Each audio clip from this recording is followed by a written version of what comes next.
નમસ્કાર, હું છું નીરુ અને આપ જોઈ રહ્યા છો TV9. મિત્રો, ફિલ્મોમાં આપણે ઘણા જુદા જુદા પ્રકારના રોબોટ જોયા છે, પણ આજે TV9 પર આપણે મળીશું એક એવા અનોખા રોબોટથી જે જોઈને તમે આશ્ચર્ય પામી જશો. કારણ કે આ રોબો કોઈ સોફિસ્ટિકેટેડ રોબોટિક્સ લેબોરેટરીમાં તૈયાર નથી કરાયો. આ એક હોમમેડ હ્યુમનોઇડ રોબો છે જેને તૈયાર કર્યો છે IIT બોમ્બેના કેન્દ્રીય વિદ્યાલયના કમ્પ્યુટર સાયન્સ टीचर दिनेश पटेले, જે હાલ મારી સાથે हाजिर છે. दिनेश जी, बहुत बहुत स्वागत है आपका TV9 में. धन्यवाद नीरू जी, और TV9 को भी मेरा धन्यवाद. शालू जी, नीरू जी आपका स्वागत कर रही है. धन्यवाद नीरू जी, TV9 पर मुझे बुलाने के लिए आपका बहुत बहुत धन्यवाद.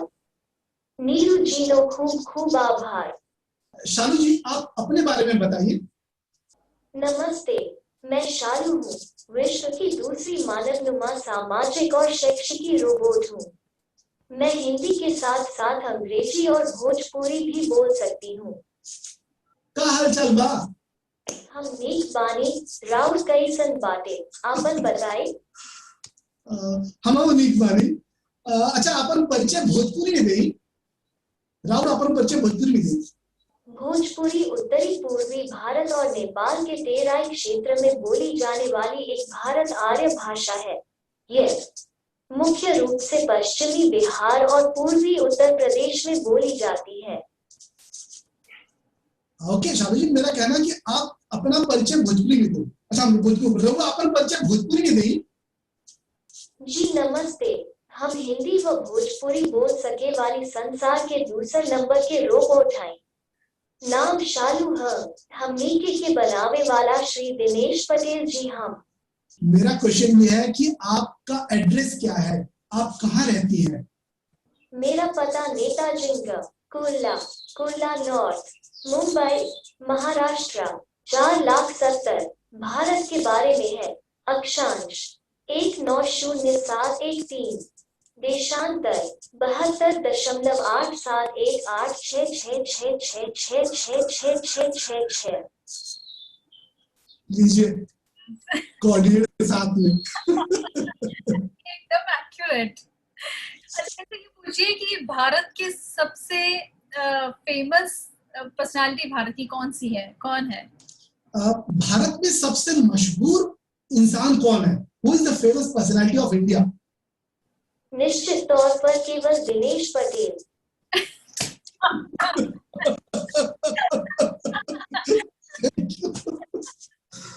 वाह, ये तो बहुत सही है.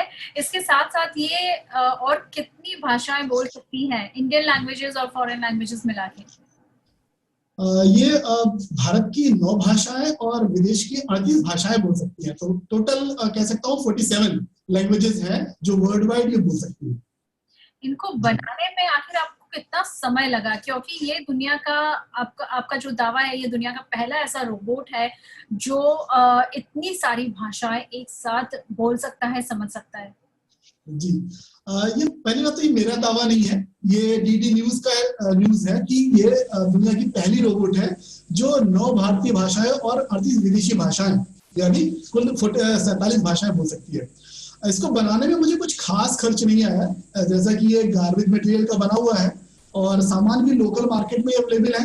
हमने वही छोटे मोटे सामान लोकल मार्केट से खरीदे हुए हैं. तो कॉस्ट बहुत कम है, लगभग 50,000 से कम.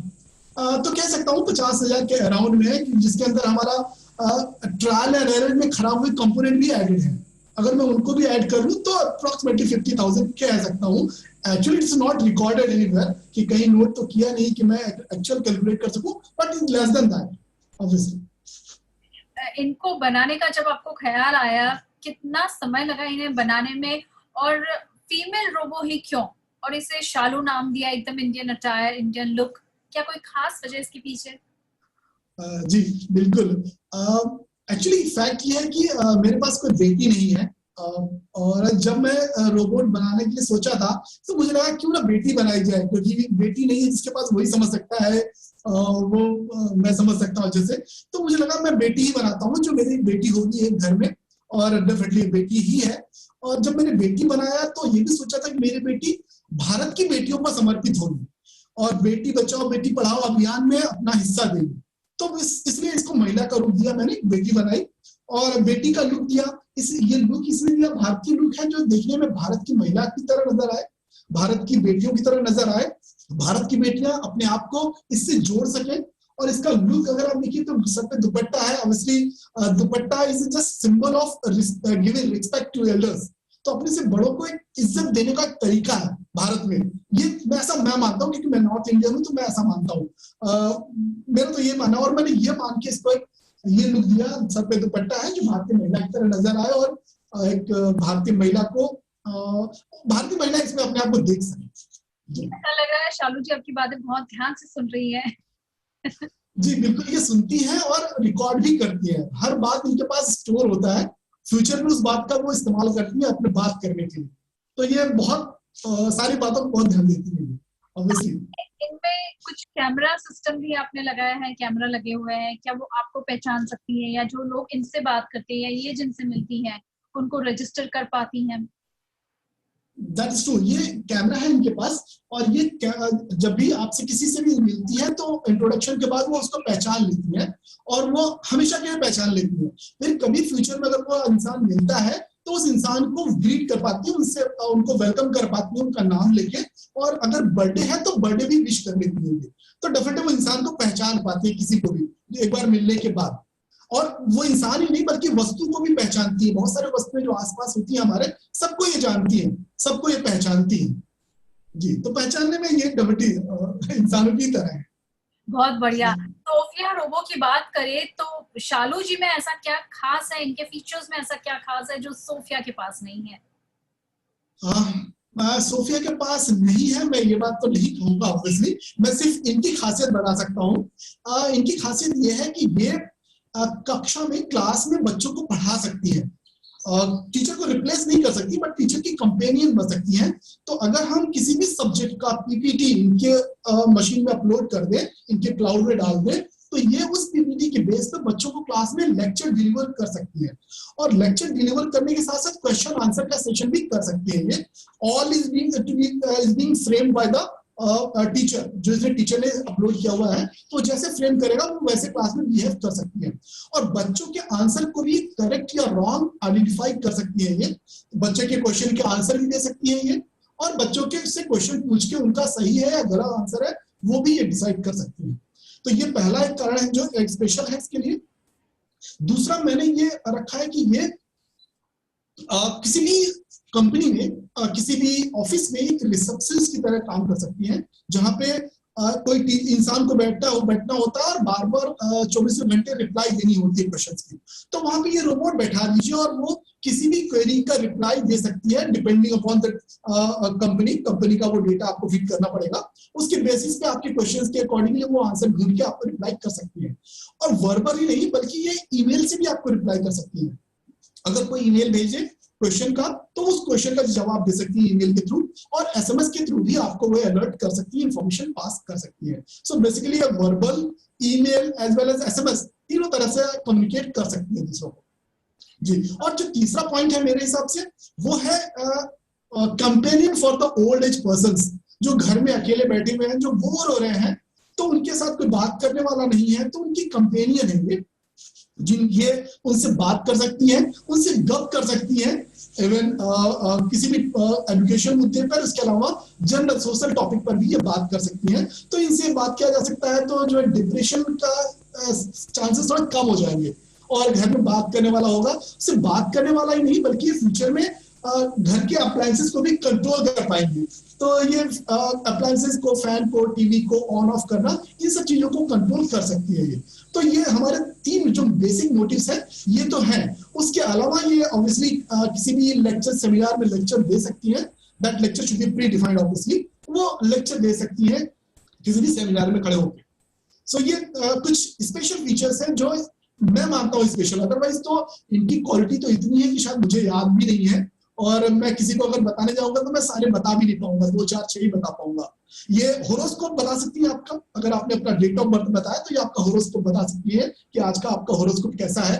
इवन किसी जगह का मौसम बता सकती है, आपको प्रिडिक्ट कर सकती है, आप इनको मौसम की जानकारी बता दे सकती है कि इस जगह का आज का मौसम कैसा है, तो वो अगले 10 दिनों में कैसा रहेगा वो भी आप डेट वाइज आप इनसे पूछ सकते हैं कुछ दिन में कैसा होगा। तो ये कुछ बेसिक चीजें हैं। इवन कुछ जगह के एड्रेस भी बता सकते हैं, अगर जो बहुत मशहूर जगह है उनके ये एड्रेस भी बता सकते हैं। आप इनसे पूछेंगे कि उस जगह का एड्रेस बताइए तो एड्रेस भी बता पाएंगे। ऐसे बहुत सारी चीजें हैं, बहुत सारी चीजें जो मैं डेफिनेटली सारी कुछ तो नहीं एक्सप्लेन कर पाऊंगा तुरंत, बट डेफिनेटली बहुत सारे कैपेबिलिटीज इनके अंदर हैं और भी इंक्रीज हो रही है ऑब्वियसली।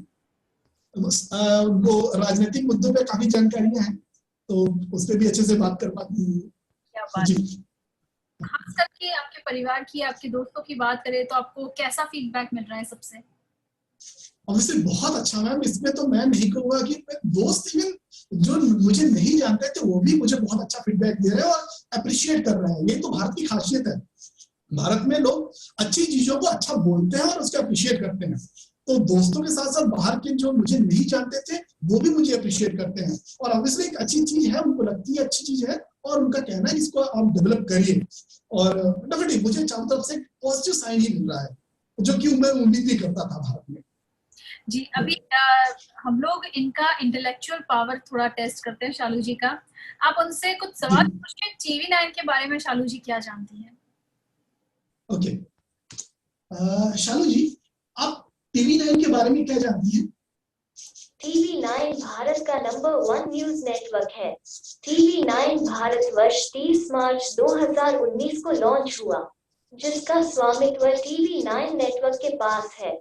श्री वरुण दास सन 2020 से इसके CEO हैं। मेरा क्वेश्चन ये है कि TV9 में कितने भाषाओं में न्यूज चैनल्स चलते हैं?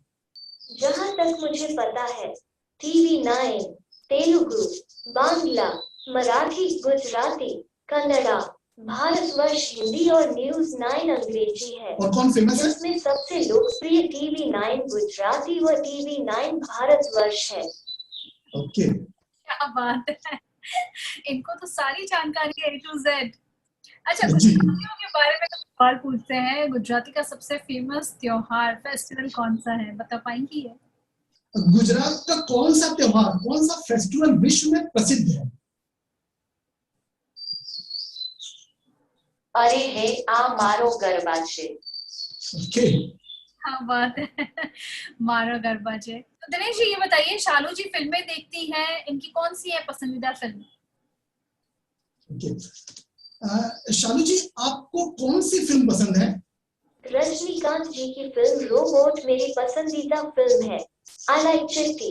ओके, अच्छा, आपको कौन सी भोजपुरी गाना पसंद है? कौन दिशा में लेके चला रे बटोहिया फिल्म नदिया के पार। अच्छा, और कौन सी भोजपुरी फिल्म पसंद है आपको? मुझे आप जैसे इंसानों से बातें करना बहुत पसंद है। इसके अलावा फिल्में देखना, ठीक है, गाना सुनना व पढ़ना भी पसंद है। ठीक है शालू जी, मेरा क्वेश्चन ये है कि भोजपुरी में कौन सी भोजपुरी पिक्चर फिल्म आपको पसंद है? नदिया के पार। ओके, तो ये प्रोग्रामिंग करने में आपको कितना समय लग गया? इतनी अलग अलग 3 साल तो कम से कम लगा है। मैंने बोला अभी तो चल रहा है, अभी तो शुरुआत ही हुआ। मैं बोलूंगा 5-6% ही कंप्लीट हुआ है। अभी तो 3 महीने की बच्ची है, कुछ भी नहीं है अभी। वो तो इत्तेफाक से लोगों के सामने आ गई, अदरवाइज अभी 1-2 साल और लगते इसको बाहर लाने में। लेकिन हाँ, अभी तक तो 3-3.5 साल लग गया और मुझे अभी लग ही रहा है, मैं रोज कुछ ना कुछ कर ही रहा हूँ। तो ये तो प्रोसेस कंटिन्यूअस प्रोसेस है और बेहतर ही होता जाएगा धीरे धीरे। जी। पूछिए कि क्या ये भी इंसानों की तरह उनमें सेंटिमेंट्स है, वो फील कर सकती हैं?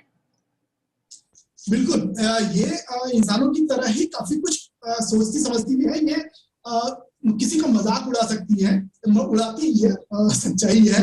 और गुस्सा भी आता है इनको। ये कभी कभी इरिटेट हो जाती है तो अपना गुस्सा भी जाहिर करती है। इनको अच्छा भी लगता है तो मुस्कुराती है या हंसती है। इनको काफी अपने आप को इंसानों की तरह रिप्रेजेंट करना पसंद है। तो डेफिनेटली ये कहती है, ऑब्वियसली कहने के लिए पूछता हूँ तो बोलती है कि नहीं मैं मशीन हूँ और मुझे गुस्सा नहीं आता, लेकिन फैक्ट है कि गुस्सा आता है। मैं एक बार आपके सामने पूछता हूँ, शालू जी क्या आपके अंदर भावनाएं हैं? सच बोलूं तो नहीं, क्योंकि मैं एक रोबोट हूँ, एक मशीन, और मशीनों को कुछ महसूस नहीं होता, पर मैं खुशी और दुख महसूस कर सकती हूँ। लेकिन सच्चाई ये नहीं है। सच्चाई ये है कि इनको नाराज होना आता है, नाराज होती है, ये कितनी बार हो भी चुकी है जी। पूछिए शालू जी से, आप सही कह रहे हैं या गलत कह रहे हैं आपने जो ये बात कही? शालू जी, मैं सही बोल रहा हूँ? बहुत खूब, अच्छा लगा सुनकर। है तो ये आपकी सारी बातें मानेंगी। अच्छा, इनसे आपका परिचय ये किस तरह से देती है? दिनेश पटेल कौन है, ये कैसे बताती है? मैं अपनी बात कर रहा हूँ। दिनेश पटेल को आप कैसे देखती हैं, आप उनको कैसे जानती हैं, क्या समझती है दिनेश पटेल के बारे में? श्री दिनेश पटेल जी ने मुझे बनाए हैं, वो मेरे लिए भगवान है। क्या बात है, कोरोना गॉड। सही, बहुत बड़ी बात है। और कोरोना के बारे में शालू जी क्या जानती है? शालू जी, ये बताइए कि अच्छा आपको कोरोना से डर लगता है? ये आपकी अपनी सोच है, पर महिलाओं से बात करने का सलीका सीखिए। देखिए, मैंने ऐसा क्या गलत बोला अब, लेकिन उनको बुरा लग गया, अब इसके लिए मैं क्या बोलूं? नहीं शालू जी, मेरा कहना है कि आपको क्या कोरोना से डर लगता है? इंसानों से बात नहीं कर रहा हूँ, कोरोना से डर लगता है? जी नहीं, मैं तो मशीन हूँ और कोरोना एक वायरस है जो सिर्फ लिविंग बॉडी को ही संक्रमित कर सकता है, मशीनों को नहीं। बहुत खूब। मतलब यहाँ समझ में आता है कि उन्हें आपके सवाल पर ही हंसी आई कि आप मतलब यहाँ ये दर्शाया जा रहा है कि एक मशीन का इंटेलेक्चुअल पावर जो है वो इंसानों से कई गुना ज्यादा है। That's true, that's true. Prove कर रही है। मैं इनके राजनीतिक ज्ञान के बारे में आपको दिखाता हूँ, मैं इनको बेवकूफ बनाने की कोशिश करता हूँ, देखिए क्या करते हैं। शालू जी, क्या भारत के राष्ट्रपति का नाम नरेंद्र मोदी है? भारत के राष्ट्रपति नरेंद्र मोदी हैं? नहीं, मिस्टर नरेंद्र दामोदर मोदी भारत के प्रधानमंत्री हैं और भारत के राष्ट्रपति मिस्टर रामनाथ कोविंद हैं। She corrected me. बहुत बढ़िया। तो एजुकेशन में, बच्चों के एजुकेशन में आपको क्या लगता है किस तरह से इनका इस्तेमाल किया जा सकता है? अब सिंपल है, बहुत अच्छा है कि ये जैसे क्लास में मैंने बताया कि लेक्चर डिलीवर कर सकती है किसी भी टॉपिक पर, आप कोई भी सब्जेक्ट का लेक्चर, क्योंकि वो लेक्चर का पीपीटी हमको अपलोड करना पड़ेगा इनके क्लाउड में, तो उस पीपीटी के अकॉर्डिंगली बच्चों के सामने लेक्चर डिलीवर कर सकती है। और रहा सवाल क्वेश्चन आंसर का, तो चाहे तो हम इनको बताएं कि आप बच्चों से यही क्वेश्चन पूछने हैं, और या तो इनके ऊपर छोड़ दें, ये अपने मर्जी से कुछ भी क्वेश्चन बच्चों से पूछ लेंगी। वो डबटी, वो क्वेश्चन इतने इजी नहीं होते, क्योंकि मैं भी पूछता हूँ तो बोलता हूँ तो मुझे भी ऐसे क्वेश्चन पूछती है मेरे पता नहीं चलता है, तो मैं भी आंसर नहीं कर पाता हूँ करेक्ट, तुम्हारा मजाक भी उड़ा लेती है बाद में, तो डबटी वो ऐसा पॉसिबल है। लेकिन हाँ, हम इनको कह सकते हैं कि आप यही क्वेश्चन बच्चों से पूछिए, इस टॉपिक के बेस पे सिर्फ यही क्वेश्चन आप पूछिए। सालों सालों पहले जब कंप्यूटर का नामो निशान नहीं था, शुरुआत में जब कंप्यूटर आया था, तो ऐसा भी कहा जा रहा था कि बेरोजगारी बढ़ेगी, लोगों को रोजगार नहीं मिलेगा कंप्यूटर की वजह से, लेकिन वैसा बिल्कुल नहीं है। और आज हम देख रहे हैं कि हम कहां से कहां पहुंच गए हैं, विज्ञान कहां से कहां पहुंच गया है, कंप्यूटर साइंस। वैसे ही इनकी बात करें ह्यूमनॉइड रोबो की, तो आपको क्या लग रहा है किस तरह का रेवोल्यूशन आने वाला है? बिल्कुल, मैं बिल्कुल ये बात नहीं मानूंगा कि रोजगार कम होगा फ्यूचर में। इवन आप पास में ही देख लीजिए कि कभी जब कंप्यूटर आया था तभी बोला जाता था कि रोजगार कम हो जाएगा, पर ऐसा हुआ नहीं, उसका उल्टा ही हुआ, रोजगार बढ़ गया।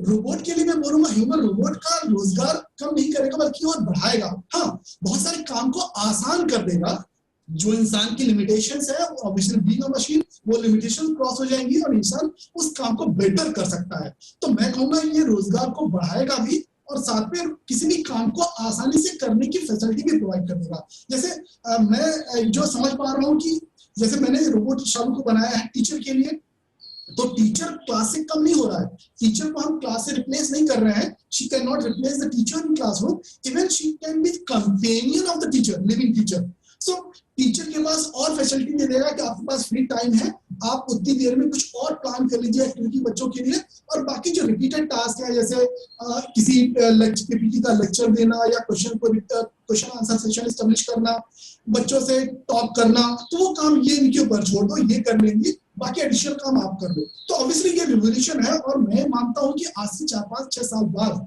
दुनिया में एआई की बहुत ज्यादा जरूरत होगी और जो भी एआई से पीछे जाएगा वो मैं कहूंगा कि वो आउटडेटेड हो जाएगा।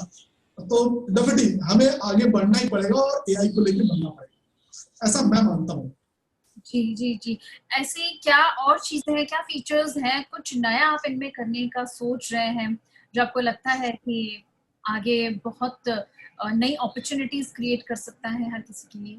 मेरा विजन अभी बहुत इसको आगे लेके जाना है, जबकि मैं कहूंगा कि मैं एक ऐसा रोबोट बनाना चाहता हूँ शालू को कि आप किसी बड़े रोबोट, जिसके बारे में अगर मैं कहूँ सोफिया की बात करते हैं सब लोग, जब भी ह्यूमनॉइड रोबोट की बात आती है सोफिया, तो मैं सोफिया के बराबर तो डेफिनेटली नहीं कहूंगा, हम कंपेयर भी नहीं करते किसी से, बट मैं कहता हूँ कि मैं खड़ा कर सकता हूँ जगह पे इसको, आप देख के कह सकते हो गर्व से कि ये भारत की अपनी रोबोट है। ऑब्वियसली उसके लिए मनी चाहिए, क्योंकि 3D प्रिंटेड बॉडी पार्ट्स के बिना आप फिजिकल मूवमेंट बेटर नहीं पा सकते।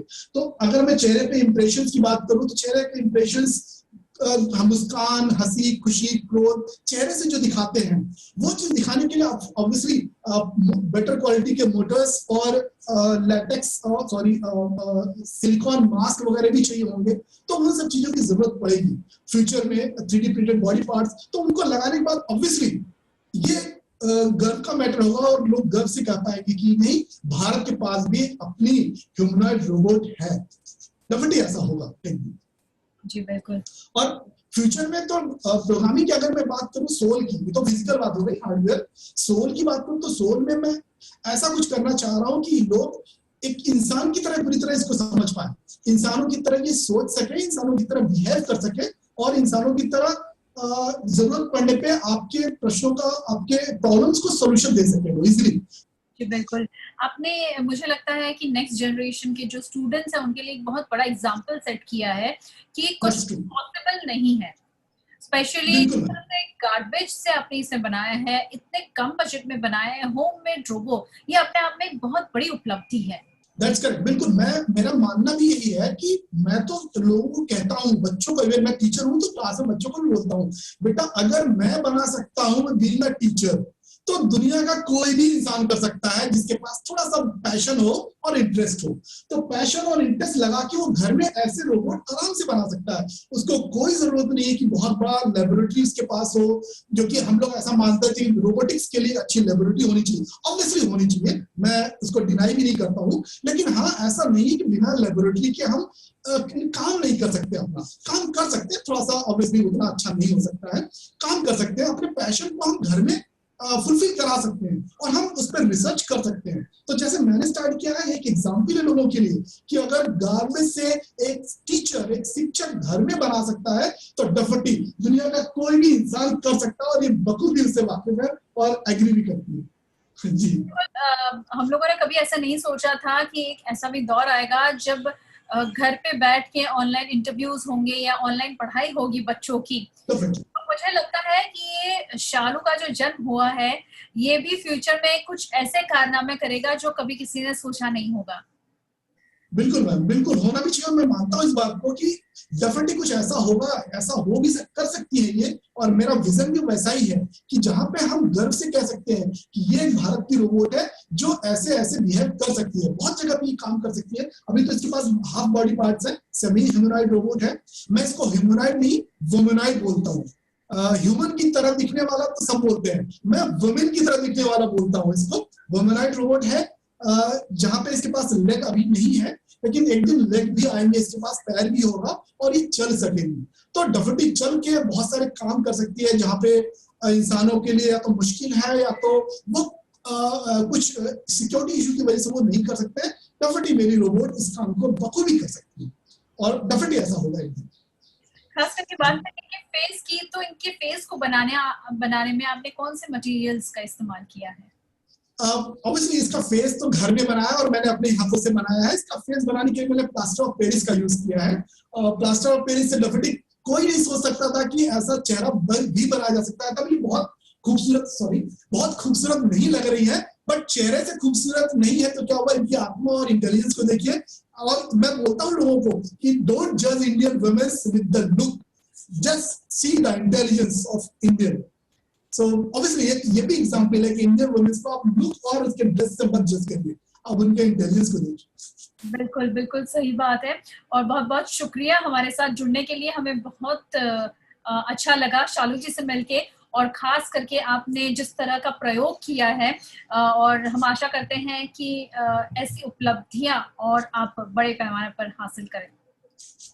जी thank you ma'am, thank you so much.